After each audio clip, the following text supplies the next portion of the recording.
And then I said, what am I doing?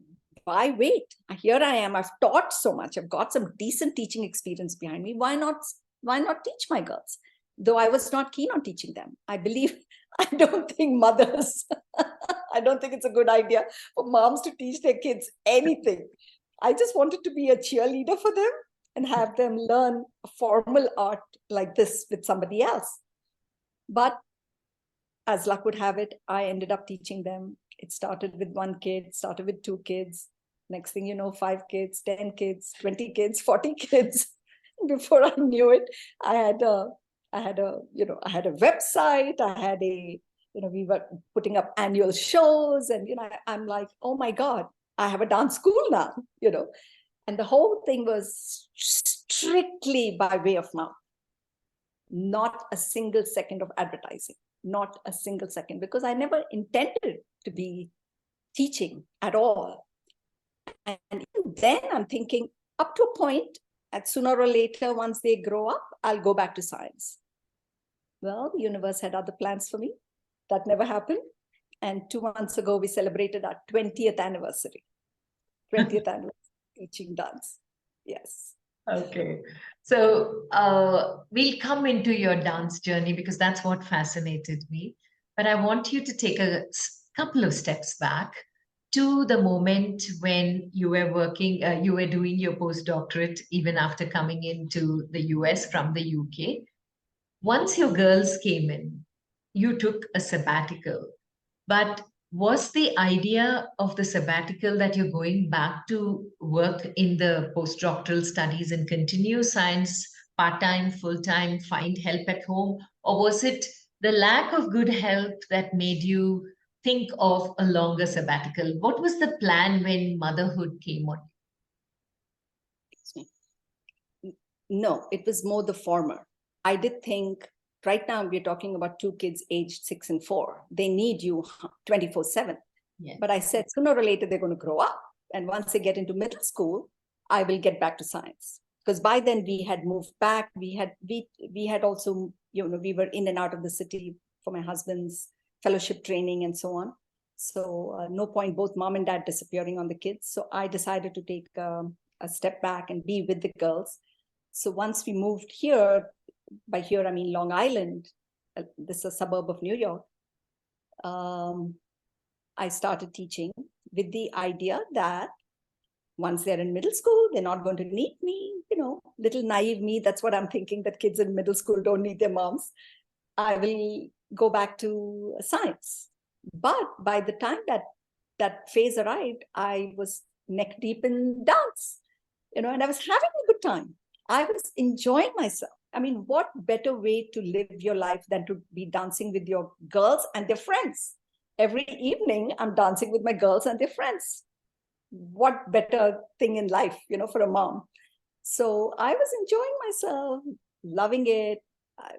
Numbers were going through the roof, got to a point where I had to put a stop. I've said, not taking any more students. I had to literally drive that wedge and say no more, I opened another branch in the next county. We are in Nassau County. I opened a branch in Suffolk County. Numbers pouring there too. Yeah, so I realized that this was a good thing. Maybe I was meant to do this. Even then, if you had told me 20 years, I wouldn't have believed it.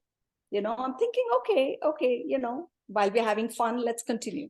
Yeah. And did I miss science? I did not miss science. That's the other thing. I did not miss science at all.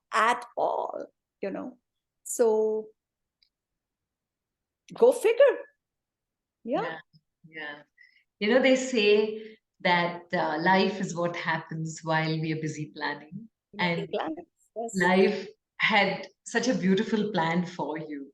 So now when your dance school started, you did it for your girls, their friends dancing. When did it formally become a school? Like, how did you set out to make it a formal school and take it to the different second center that you just shared?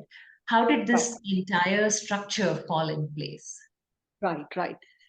Oh, almost right away, I realized that I'm going to have to formalize this because this is New York. There's nothing that you can do without the correct paperwork and the correct credentials to show for it. So I registered the school, gave it a name, first of all. A name happened. Then we registered the school almost right away, I would say within 2 years, of me starting. It was 2003. It was 2003. Even though I was teaching since 2001, it was in 2003 that we formally registered the school. We came up with the name of Mudra Dance Studio.